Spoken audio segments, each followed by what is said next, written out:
Hello there, and welcome to a sort of speculation video where I want to speculate, give my theories and opinions on what a potential Rebirth DLC for Jurassic World Evolution 3 could look like. I'm presumably a little late because the movie came out a while ago and a lot of other people made their videos then, but I'm making one now because why not? I'm going to try and break it up into little sections. Hopefully I remember to timestamp them. Yeah. Now we're going to start with the big stuff. The new species, Distortus Rex. Obviously. Whether people like the hybrids from Rebirth or not, they are going to get added if we get a DLC. There's absolutely no way that they don't get added, and Distortus Rex will likely be the big guy for promotional material.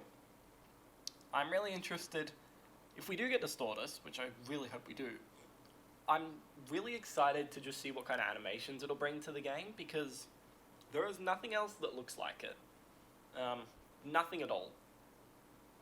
Not even close. It's six-limbed,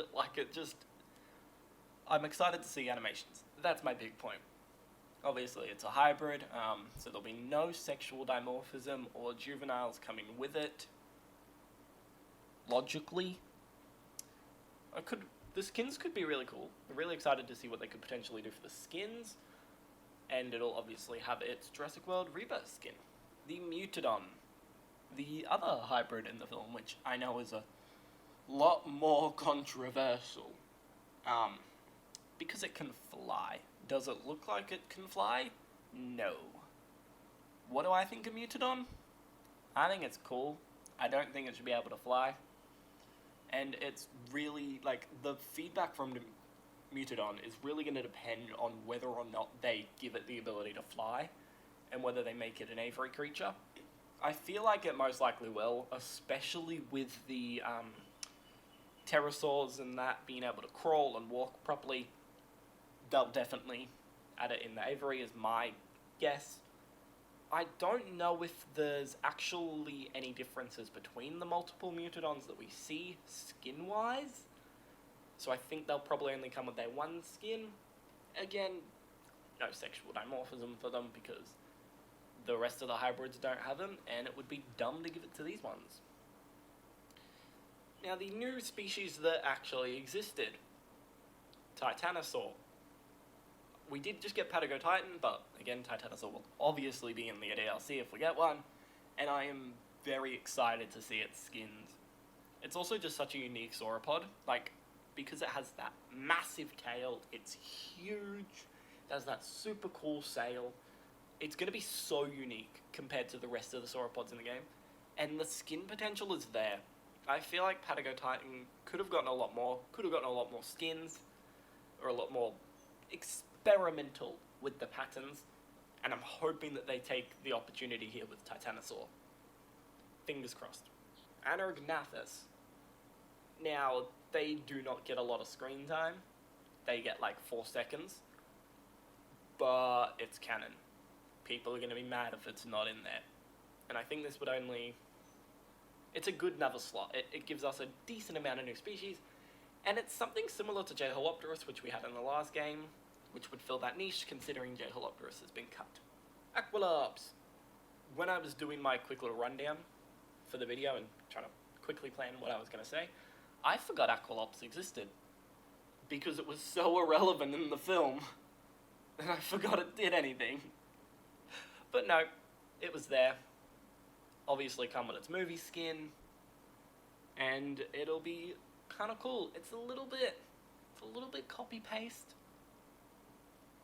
It'll be interesting to see, don't get me wrong, but we do also have Protoceratops and Psittacosaurus, and we already have a lot of small herbivorous dinosaurs just in the game in general, so it's kind of probably going to get overshadowed, especially because we have Lystrosaurus, Microceratus.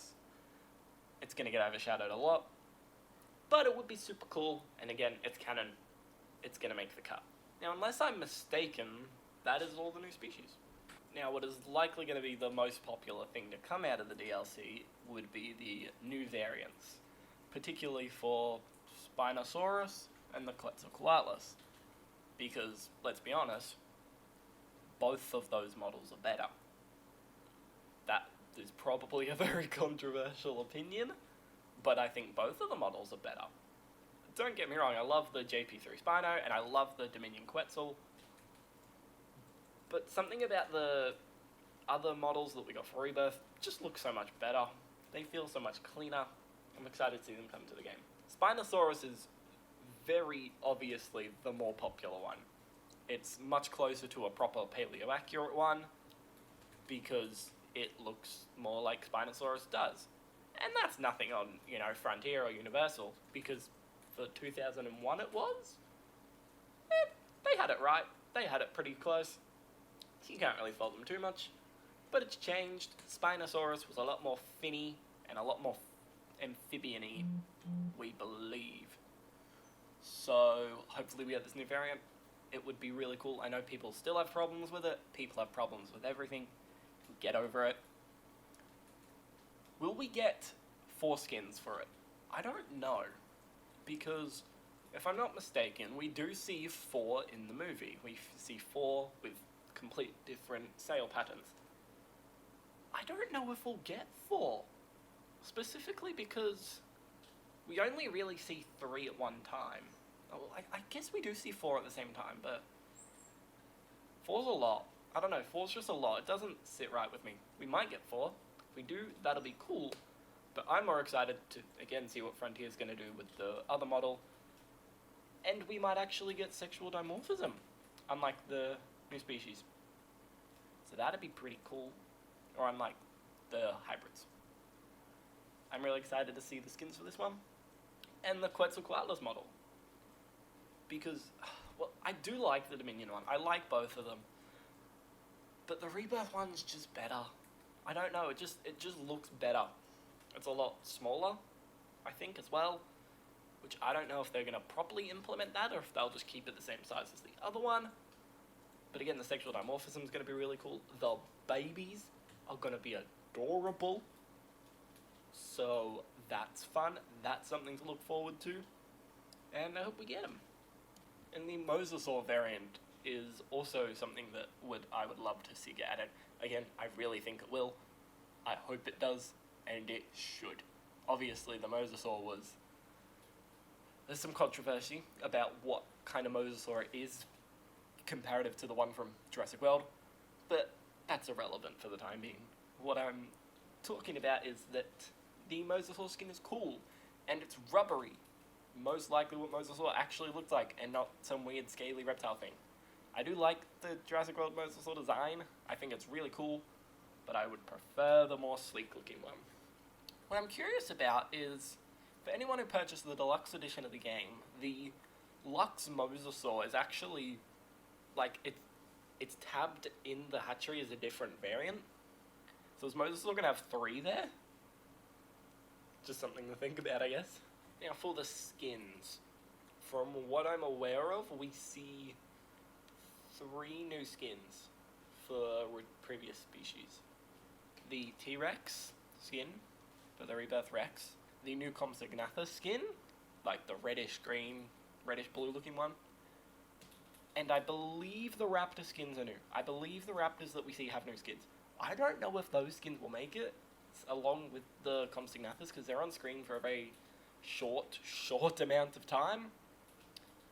I believe the Ankylosaur skin is old, and I believe the skin on the Parasaurolophus corpse is also old. Now, what kind of building theme would we get? I think it's ridiculous if we don't get building pieces in every single DLC for the lifespan of Evolution 3. Absolutely every pack should have some scenery in it, so I really hope that it does. And I think it'll most likely be the Aztec set, and like the sort of temple vibe that we really get to see in the Quetzalcoatlus scene. And I think it'll have some of the more construction elements that we see from the second half of the film when they are in the sort of lab area where they first see the D-Rex for the first time.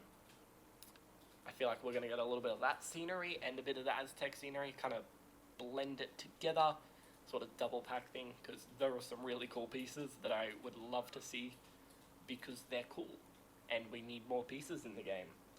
And it gives us more props, it gives us hopefully more trees, more customizable trees and plants and that.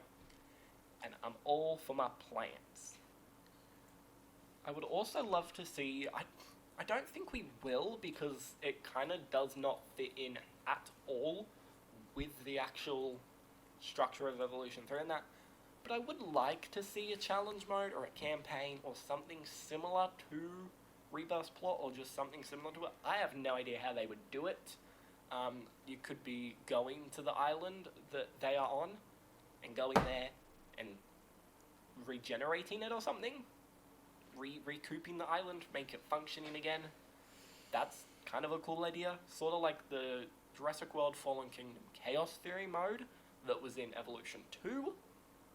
I feel like that's potential for some sort of challenge mode thing that we could get, because with the last 2 expansions of Evolution 2, we did get a campaign and like Chaos Theory modes. That's most likely what I think should happen. Do I think it will happen? No. I don't know if they'll actually put the proper campaign or a challenge mode in the game, but I hope they do. Anyway, this is most likely going to come out. This is most likely a DLC happening and in the works right now.